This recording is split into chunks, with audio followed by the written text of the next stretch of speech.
Have you ever walked into a crowded room, heard the chatter, seen the laughter, and instantly felt like you wanted to disappear? Not because you hate people in a literal sense, but because being around them feels exhausting, overwhelming, or just not worth it. Maybe you've been called antisocial, introverted, or even strange.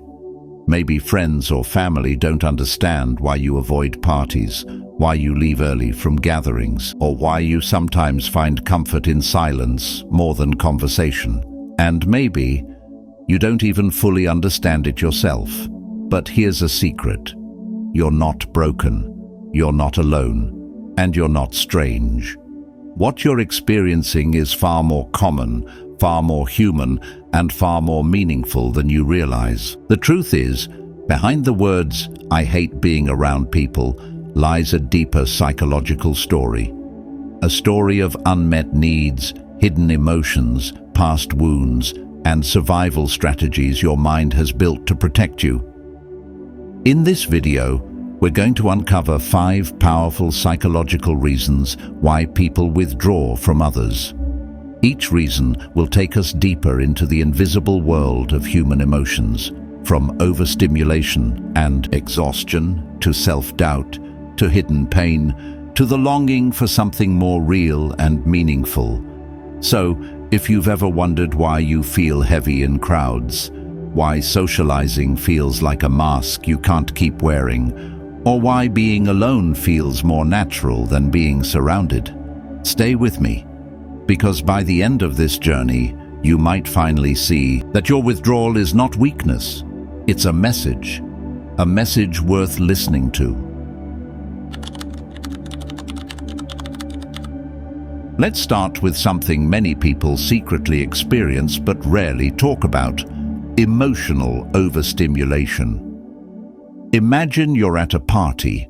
Music is playing, conversations are overlapping, people are laughing loudly, someone's telling a story across the room. Most people seem to thrive in that chaos. But you feel like your mind is being pulled in 10 different directions. The sounds blur, the smiles look forced, and after just half an hour, you're already drained. Why does this happen? Psychology gives us a clue. Some people are simply more sensitive to external stimuli, noises, lights, voices, emotions. This is often linked to high sensitivity or introversion, but it's deeper than that. It's not just about being shy. It's about how your brain processes input. You see, in a crowd, every emotion is like a signal. The tension in someone's voice, the sadness in someone's eyes, the fake laughter covering discomfort. Some people can block all this out, but for others, it's like a floodgate wide open. You absorb everything, and before you know it, you're carrying the emotional weight of the entire room. This overstimulation doesn't just happen at parties. It can strike in offices, classrooms, family gatherings, even casual hangouts.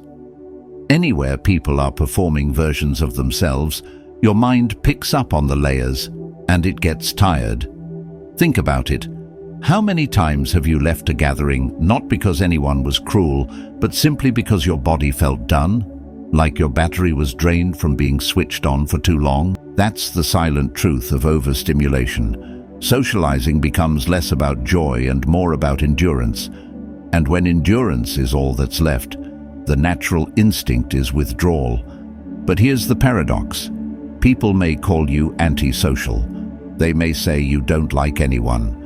But the truth is, you probably feel too much, you notice too much, you care too much, and all of that is overwhelming. So when you whisper to yourself, "I hate being around people," maybe what you really mean is, "I can't keep carrying everyone's energy at once." And isn't that something worth understanding instead of judging?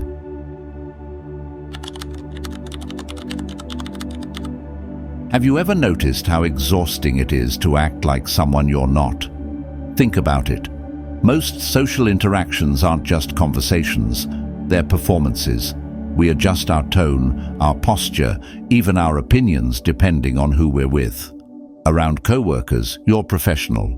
Around family, you're expected to play a role. Around friends, you laugh at jokes you don't even find funny. This constant shape-shifting might not seem like a big deal at first, but over time it starts to feel like you're wearing a heavy mask, and the longer you wear it, the more suffocating it becomes. Psychologists call this impression management, the need to control how others see us. On the surface, it looks like social skill, but underneath, it often hides a deep fear. If people saw the real me, would they still accept me? That question can haunt you. It can make every gathering feel like a test you might fail. Think back for a moment. How many times have you sat in a group and thought, if I say what I really think, they'll judge me. If I show how I really feel, they'll walk away. And so you put on the mask again, smiling, nodding, agreeing, performing. But here's the problem. Every mask costs energy. And the more masks you wear, the more drained you feel. Eventually, you start avoiding people altogether. Not because you hate them, but because you hate the exhausting performance. And maybe that's why solitude feels like such a relief. Because when you're alone, you don't need to pretend. You don't have to manage impressions or meet expectations. You get to just exist.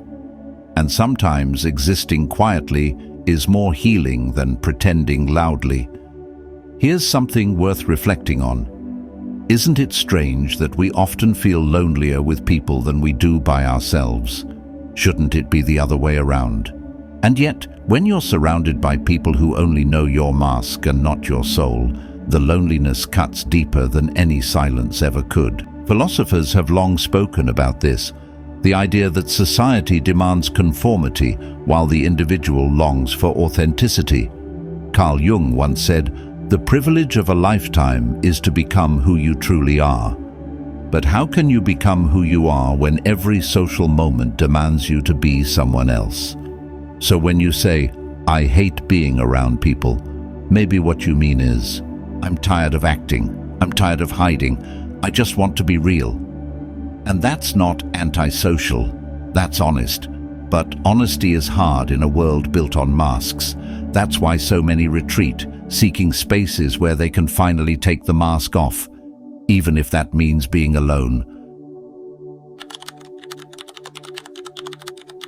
Let's pause for a moment and ask something simple. What comes to your mind when you hear the word people? For some, it means love, laughter, and connection. For others, it means betrayal, judgment, or rejection. Here's the truth no one likes to admit. The way we see people today is often shaped by the wounds people gave us yesterday. Think about it. If you've ever been bullied, lied to, cheated on, humiliated, or abandoned, those moments don't just fade away, they leave marks. Invisible marks that whisper to you every time you step into a room. Be careful, don't trust, protect yourself. And so the phrase, "I hate being around people," sometimes really means, "I don't want to get hurt again." Psychologists call this learned avoidance. The brain is a survival machine. If it touches fire once, it avoids the flame forever. If someone betrayed your trust once, your brain decides people as danger, and slowly isolation starts to look safer than connection. But here's the paradox. Humans are wired for connection. We need others. Yet the very thing we need is also the thing that scares us the most. It's like being thirsty and terrified of water at the same time. Let me share a story. Imagine a child who grows up in a house where every time they open up, they get mocked. Every time they make a mistake, they get punished harshly. Every time they show love, it's ignored. Fast forward to adulthood. That same child, now grown, walks into social settings already carrying the belief, if I show who I am, I'll be hurt. Better to stay quiet. Better to stay away. Sound familiar? Maybe you've lived this. Maybe someone you love has. This is why so many people appear cold or distant. not because they lack love, but because they've been burned by it. Withdrawal becomes armor, silence becomes safety, distance becomes survival. But here's the haunting question: how much of your present loneliness is really your choice, and how much of it is your past speaking through you? Philosophically, it's fascinating. Pain doesn't just wound us in the moment, it reshapes our future, bending our choices and rewriting the story of who we think we are. Yet, here's the hopeful truth: just because people once hurt you doesn't mean every person will. The wound is real, but so is the possibility of healing. The walls you've built protected you once, but they can also become prisons. And that's why understanding your withdrawal matters. Because behind the words, "I hate being around people," might actually be a heart that deeply craves people, but is terrified of being broken again. The question is, how long will you let old scars control your new story? Tell me honestly, when was the last time you had a conversation that truly lit you up? One of those talks where hours fly by without you noticing, where you walk away feeling seen, understood, and alive. Now compare that to most social interactions. How's the weather? Busy these days? Did you see that game last night? Harmless questions, yes. But for someone who craves depth, these exchanges feel like chewing cardboard, tasteless, repetitive, and unsatisfying. This is another hidden reason why some people withdraw: the drain of superficial connections. Psychologically, this is tied to something called the need for meaning. Humans aren't just seeking company, we're seeking connection. And connection isn't measured by how many people you know, but by how deeply you can share yourself with them. Think about it. You could be in a room of 50 people and feel utterly alone. Or you could sit with one person, share your fears, your dreams, your truths, and feel completely alive. But here's the problem. Modern social life doesn't always make space for depth. At parties, workplaces, even family gatherings, the expectation is to stay light, casual, and non-controversial. Show the polished side, hide the messy one, smile, nod, keep it surface level. And for some people, this feels unbearable, not because they hate people, but because they long for conversations that matter. They want to talk about life, death, love, fear, meaning, purpose. They want to explore the mysteries of the human soul, not just compare notes on the weather forecast. Philosophers like Søren Kierkegaard warned us about this long ago. He said the crowd often traps us in distraction, while true existence is found in honest one-on-one encounters. So maybe when you whisper, "I hate being around people," what you really mean is, "I hate being around conversations that don't touch my heart." But here's where it gets tricky. Society is built on small talk. It's the glue that keeps things polite and functional. So when you resist it, you risk being misunderstood. People may think you're cold, unfriendly, or arrogant, but the reality is simpler. You're starving for depth in a world that feeds you crumbs. And isn't that a tragedy? Here's the deeper question. Is it better to have many shallow connections that drain you, or a few deep ones that sustain you? Most people choose the first without even thinking. But those who withdraw, those who say, "I'd rather be alone," might actually be making the wiser choice. They're holding out for something real, so maybe solitude isn't rejection. Maybe it's a quiet protest. A refusal to settle for conversations that skim the surface of life. And that, my friend, isn't antisocial, it's profoundly human. There's a saying, if you can't be happy alone, you'll never be happy with others. And maybe deep down, this is the quiet truth behind social withdrawal, the need for solitude. Not the loneliness that stings, but the solitude that heals. Think about it. The world is loud. From the moment you wake up, Notifications, messages, conversations, obligations, they come at you like waves. People demanding your attention. People wanting your energy. People needing you to play a role in their story. But when you're alone, you finally return to your own story. No masks, no noise, no obligations. Just you, your thoughts, your inner world. Psychologists call this self-regulation. It's the process of grounding yourself, recharging your mental batteries. Without it, you burn out. And maybe that's why some people withdraw. Not because they hate others, but because being around others without pause drains them to the core. And here's the twist. Some of history's greatest minds sought solitude deliberately. Nietzsche took long walks alone in the mountains, finding his deepest ideas, not in crowds, but in silence. Virginia Woolf spoke of a room of one's own as essential for creation. Rumi often wrote about retreating inward to touch the divine. These people weren't avoiding life, they were entering it more fully, through solitude. So if you've ever felt guilty for preferring your own company, let me say this clearly: you're not broken. You're listening to a very human need that most people ignore. Of course, the world doesn't always understand this. They might say, you're antisocial, or you need to get out more. But the truth, there's a difference between loneliness and solitude. Loneliness is when you long for others, but can't find them. Solitude is when you long for yourself and finally answer the call. Ask yourself this: when was the last time you sat alone in silence and felt whole? No scrolling, no distractions, no chatter, just your own presence. For many, that moment is rare. And yet for those who withdraw, it's the most natural thing in the world. Maybe you don't hate being around people. Maybe you just love the person you are when you're finally alone. And isn't that beautiful?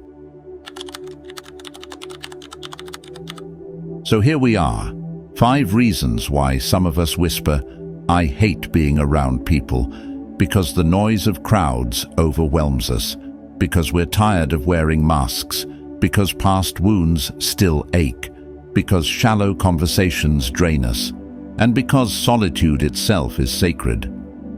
But let's pause here and ask, do you really hate people? Or do you just hate the parts of social life that strip away your peace, your energy, your truth? Maybe the problem isn't you. Maybe it's the world demanding that you smile when you're exhausted, perform when you're broken, and chat about nonsense when your soul is starving for meaning. And so, withdrawing isn't failure. It's survival. It's wisdom. It's the quiet recognition that your mind, your heart, and your soul need rest. But here's the key. Don't let withdrawal become a cage. Solitude is medicine, but like all medicine, too much can harm. Balance is the answer. Time with yourself and time with those rare souls who truly see you. Because in the end, we are human, and humans were built for connection. Not endless crowds, not constant noise, but real, deep, soulful connection. So the next time you think, I hate being around people, pause. Ask yourself, is it people you hate? Or is it the noise, the masks, the wounds, the emptiness? And then give yourself permission. Permission to walk away from what drains you. Permission to seek what heals you. Permission to embrace solitude, not as rejection of life, but as a doorway into living more fully. Because maybe, just maybe, the moments you spend alone are the ones that prepare you to meet the world with clarity, strength, and authenticity.